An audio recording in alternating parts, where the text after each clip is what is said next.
welcome to all our viewers at home and around the world to Global TV Midday News live in Nigeria's capital, Abuja. I am Fauziya Lukman. President Bola Tinubu on Friday approved the appointment of new chief executive officers of some agencies and parastatals under the federal government industry, trade and investment. In a statement released on Friday by the President's Special Advisor, Media and Publicity, Ajuri Ngilali, the appointment is in line with Tinubu's resolve to base Nigeria's economical revival on the foundation of trade expansion through small, medium, and large-scale industry facilitation in the country. The appointment takes immediate effect. Those appointed are Hussein Ishaq Magaji, SAN, Corporate Affairs Commission, Afis Ogun Oluwatoyin Industrial Training Fund, Kamar bin Barkin, National Sugar Development Council, Olufemi Ogunyemi, Nigerian Export Processing Zone Authority, and Nonya Ayeni, Nigerian Export Promotion Council, amongst others. The statement added that President Bola Tinubu expects all new appointees in the critical sectors to optimally deliver in accordance with the new key performance, indicating benchmarks as established by the Federal Ministry of Industry, Trade and Investment. President Bola Tinubu has pulled the Federal Capital Territory Administration (FCTA) out of the Treasury Single Account (TSA), effectively paving way for the Nyesom Wike-led FCTA to utilize the territory's internal generated revenue (IGR) for the development of the nation's capital. At a news conference Friday in Abuja, Wike also disclosed that the president has approved the creation of the FCT Civil Service Commission to allow for staff's career progression. Nigeria's First Lady, Senator Oluremi Tinubu, has pledged President Bola Tinubu's commitment to restoring the country's greatness. She made this known at the State House when she received the ambassador for the United Arab Emirates (UAE) to Nigeria, Salim Said Al-Shamsi. Subrar Usman has the details. Senator Oluremi Tinubu commended the UAE for the confidence and likeness they had expressed towards Nigeria and her citizens.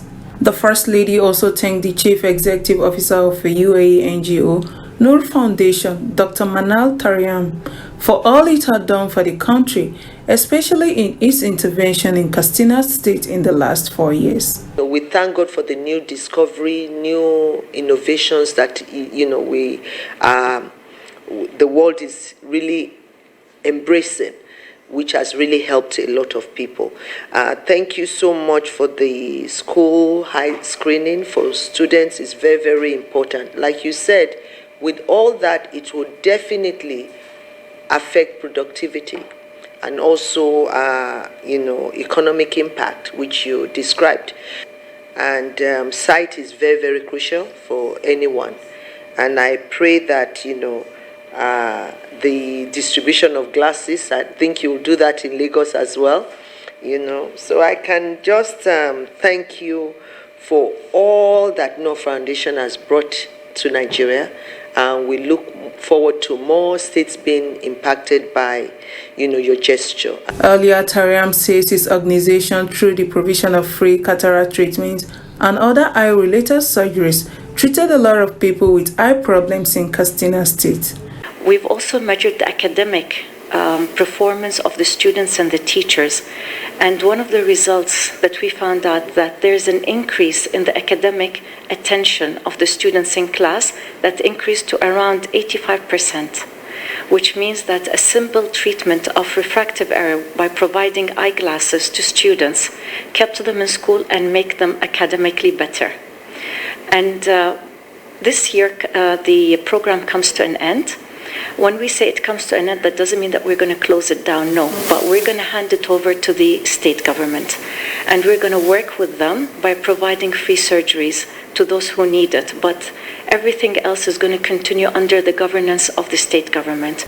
Recalled about the First Lady and her guests acknowledged that the visit was very significant.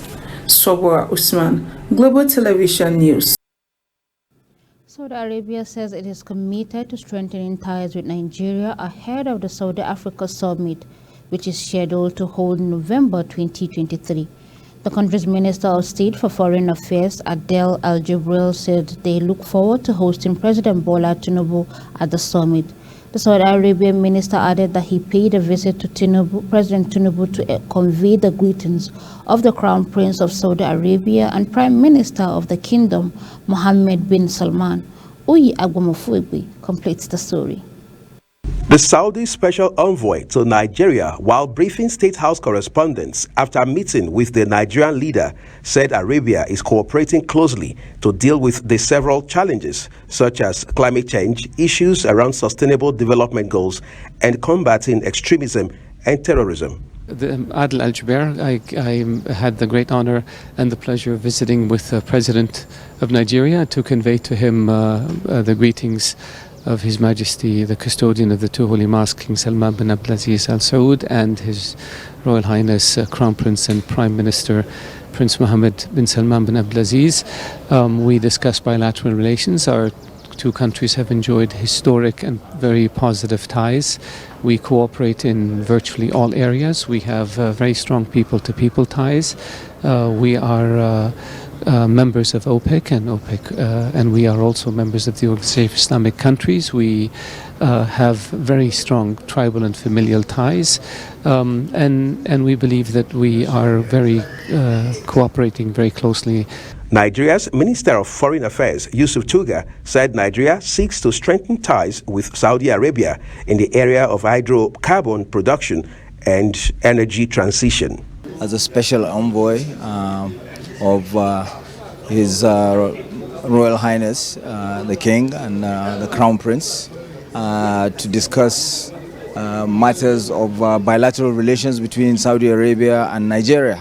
And as you know, we've had very, very good and close relations with Saudi Arabia going back decades. So this further strengthens the relationship. There are several areas that were discussed. We're both hydrocarbon producers.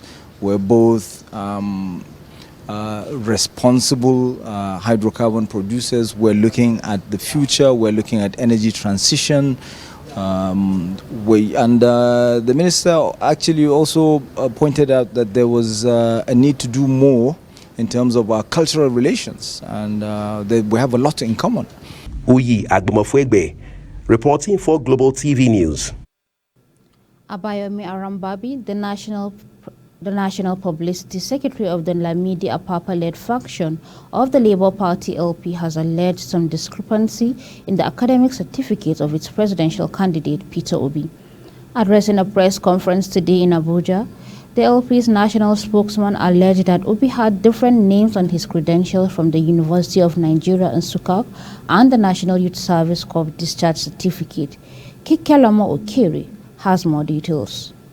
The National Publicity Secretary, Labour Party, alleged that the presidential candidate of Labour Party, Peter Gregory, has been alleged to be using his senior brother's certificate and name all this while. He described the act as dubious, deceitful, and misleading to Nigerians. Arabambi further condemned the action of the former Labour Party presidential candidate on the World Press Conference on Wednesday, October 11, 2023, where he accused the President and Commander-in-Chief of the Armed Forces, Federal Republic of Nigeria, Asiwaju Bola Ahmed Tinubu, of using fake identity. He says his action has levied war against the President of Nigeria. He further described the action as treasonable felony, which is punishable by law. And that the name written on Peter Obi academic certificate from the University of Nigeria Nsukka was different from the name on his NYC certificate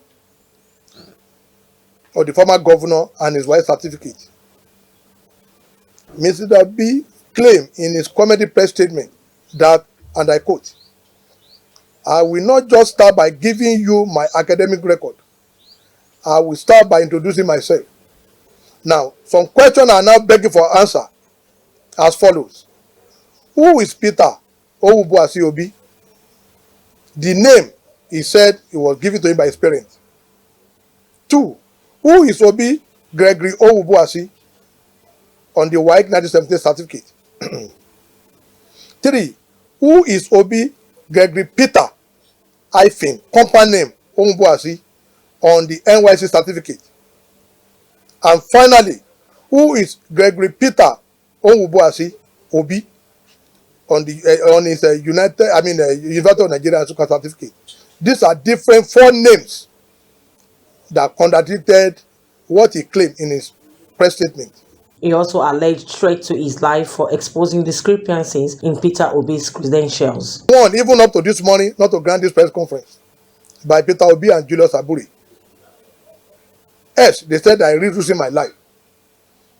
The president of the Federal Republic of Nigeria, Asiwaju Bola Ahmed Tinubu, should note that should anything happen to me and my family, the Inspector General of Police must be put on notice that Mr. Peter Obi and Abure are to be arrested for my assassination.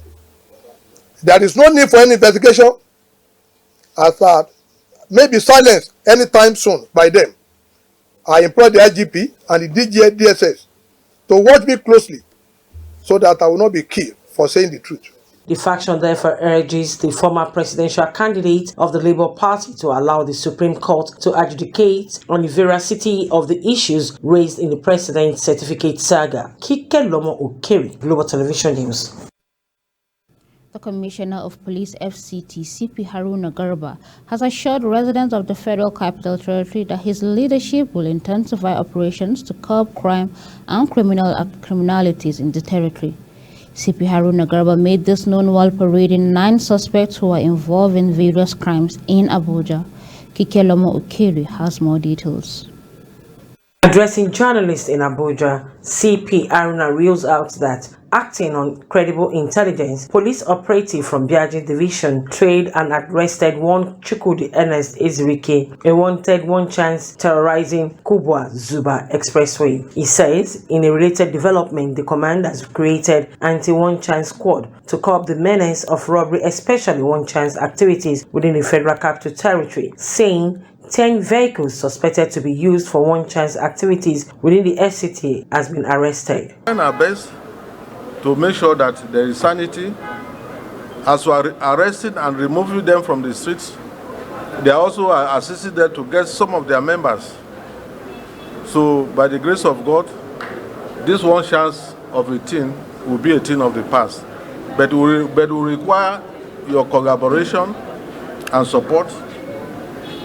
If you see something happening, we have our number on the public domain. Call us and let us know. Some of the suspects attest to the crime which they are accused of. So when I came back, I was with my sister. When I want to enter the bike, I see police, just like that. I said, what is the problem? They said, until I reach station. I said, what is the problem? They said, until I reach station. So reaching station, they said there is a complaint against me.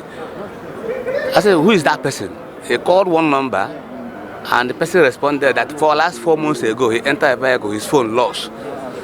I said, it's me. They said I should wait until the person come. Up to now, I haven't seen anybody.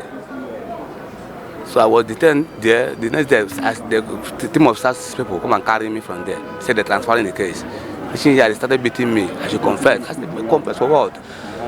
So my brother, up to now, I haven't seen anything. Practically, the complainant is nowhere to be found. The gun is just for robbery. So how many people don't rob? How many people don't kidnap? Yeah, this is the first time. Yes, this is the first time. Then even when they go, one shop who they want to rob, the person is already closed up. So they are just took the operation for tomorrow. Then one of them is on his way to going home. Then the vigilantes arrest him and give him to police. However, several arms and ammunition were recovered. The CP reiterated the command's commitment and willingness to always work with residents of the Federal Capital Territory to defeat crimes in all forms in the territory. Kike Lomo Okeri, Global Television News, Abuja. You're watching Global TV Midday News, coming to you live from the nation's capital, Abuja. We're on StarTime channel 276. Kindly follow us across social media platforms using @GlobalTVNG and other handles now showing on your screen.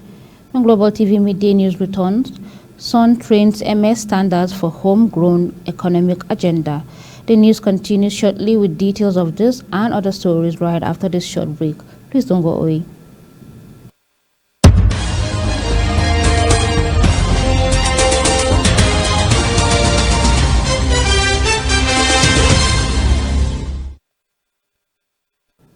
Welcome back to Global Television, bringing you live broadcasts of the midday news live from the nation's capital, Abuja. Burkina Faso's military leaders have signed a deal with Russia to build a nuclear power plant to increase electricity supplies. It is the junta's latest move to align itself with Russia after falling out with most of its Western partners. The junta has turned to Russia for economic and military support since it seized power last year. Burkina Faso is one of the least electrified countries globally, with only 21% of people connected to power. The new deal with Russia is a culmination of talks the Burkinabé military ruler Captain Ibrahim Traoré had with Russian President Vladimir Putin in July during the Russia-African Summit in Moscow. Captain Traoré requested President Putin's support in setting up the nuclear plant in Burkina Faso, which he said would help meet the country's energy demands and those of neighboring countries. A man from Shenzhen origin stabbed to death a teacher and several wounded 2 other adults Friday at a school in northeastern France, with prosecutors opening a probe into the suspected act of terror.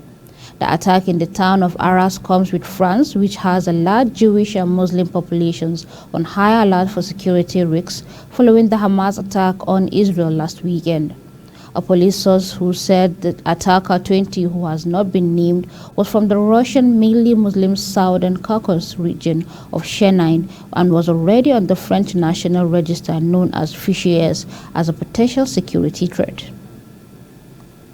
The Standard Organization of Nigeria, SON, has destroyed fake and substandard products worth several billions of naira in Lagos. Products destroyed are machines, engine oil, electrical cables, and substandard tires. However, speaking during the destruction of the production seized by the organization, the Director General of SON, Malo Farouk, disclosed that the organization was reviewing its acts to ensure importers of life-threatening materials are jailed and not fined. According to Salim, peddlers of these items are economic saboteurs and their activities sabotage our industry, people, and cause loss for individuals who are innocently buying these products. The Standard Organization of Nigeria again has charged micro, small, and medium enterprises (MSCs) to up their ante and standards to attain the goal of homegrown economic agenda for the federal government. The Director General of the organization, Farouk Salim, made the remark yesterday at the General Sensitization and Training for the MEMS with the theme Products Competitiveness, Driving Homegrown Economy via Standardization. Salim noted that the competition is what drives the world today, adding that in every sphere of life there is serious competition going on, and so if one has to compete, it means one must be ready, prepared, and equipped to compete actively, effectively, and profitably. Applauding the training, Salim explained that products competitiveness requires the particular product must have been manufactured or produced in accordance with good manufacturing practice. He appreciated the effort of the MSMEs towards growing their businesses and developing the economy. He emphasized that substandard products pose grave dangers not only to lives and properties but to economic development of any country. Standardization results in industrial and economic growth, global acceptability and competitiveness of locally made products, and overall national development and security, amongst others. Saying that these are why SON insists that standards adhere for the MSEs across the country. The Central Bank of Nigeria has lifted the ban placed on importations of restricted 43 items and now allows the importers to purchase foreign exchange in Nigerian foreign exchange market.